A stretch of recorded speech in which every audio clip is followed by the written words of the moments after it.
भारत का एक पड़ोसी देश क्राइसिस से निकलता है तो दूसरे में कले स्टार्ट हो जाता है, फिर वहाँ पर सिचुएशन ठीक होती है तो तीसरा देश भारत को ब्लैकमेल करने के लिए पहले ही रेडी बैठा होता है।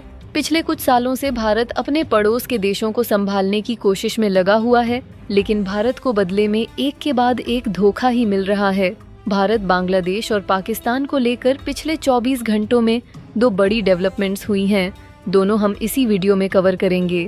सबसे पहली अपडेट की बात करें तो भारत सरकार की तरफ से बांग्लादेश को डायरेक्ट नसीहत दी गई है।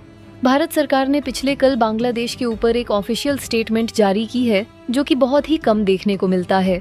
आपको याद होगा, बांग्लादेश की एजेंसीज ने 25 नवंबर को इस्कॉन लीडर और हिंदू मोंग चिन में कृष्णदास को इंटरनेशनल एयरपोर्ट से अरेस्ट किया था।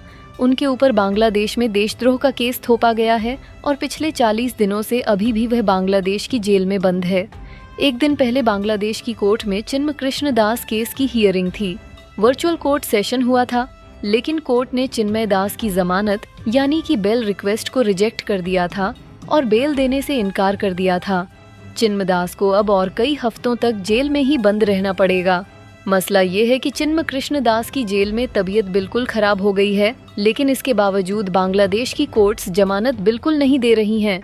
इसके ऊपर पिछले कल भारत सरकार ने डायरेक्ट कमेंट करते हुए अपनी तरफ से एक स्टेटमेंट दी है। रेफरेंस के लिए आपकी स्क्रीन के ऊपर आर्टिकल का स्क्रीनशॉट है। भारत के विदेश मंत्रालय ने कहा है कि चिन्मय कृष्णदास के जो बांग्लादेश की कोर्ट में वहां पर ट्रायल्स चल रहे हैं और उसके साथ साथ जिन भी लोगों को अरेस्ट करके जेल में बंद करके केसेस चलाए जा रहे हैं, भारत अपेक्षा करता है कि उन सबको फेयर ट्रायल्स का मौका मिलेगा, यानी कि बांग्लादेश कोर्ट में उनके साथ निष्पक्ष कार्रवाई होगी।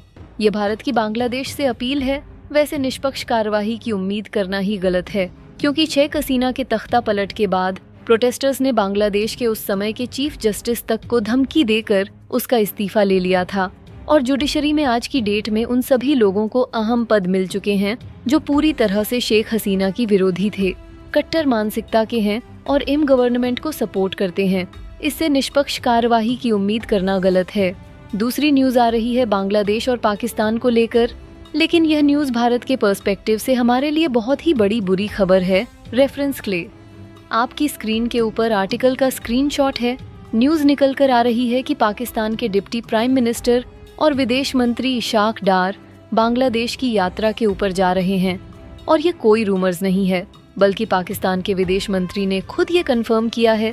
बांग्लादेश और पाकिस्तान की गवर्नमेंट्स डिप्लोमेटिक चैनल्स के जरिए इस समय ये डिसाइड कर रही हैं कि वो आपस में कौन कौन से एग्रीमेंट साइन करेंगे और इस विजिट के दौरान दोनों देश काफी सारी डील्स को साइन करने वाले हैं। अब ये हैरान कर देने वाली बात इसलिए है क्योंकि यह विजिट अगले महीने 4 से 5 फरवरी के आसपास होने वाली है और खास बात यह है कि लास्ट टाइम साल 2012 में पाकिस्तान का कोई विदेश मंत्री बांग्लादेश आया था। 13 सालों तक बीच में बांग्लादेश में जब तक शेख हसीना थी तब तक बांग्लादेश और पाकिस्तान के बीच कोई भी पायलट विजिट नहीं हुई थी, लेकिन तख्ता पलट होते ही सब कुछ फास्ट फॉरवर्ड मोड के ऊपर चल रहा है। 3 महीने के अंदर पाकिस्तान बांग्लादेश शिपिंग रूट भी स्टार्ट हो गया। बांग्लादेश ने पाकिस्तान से परचेज करना स्टार्ट कर दिया और अब पाकिस्तान आर्मी भी बांग्लादेश की सेना को ट्रेनिंग देने आ रही है।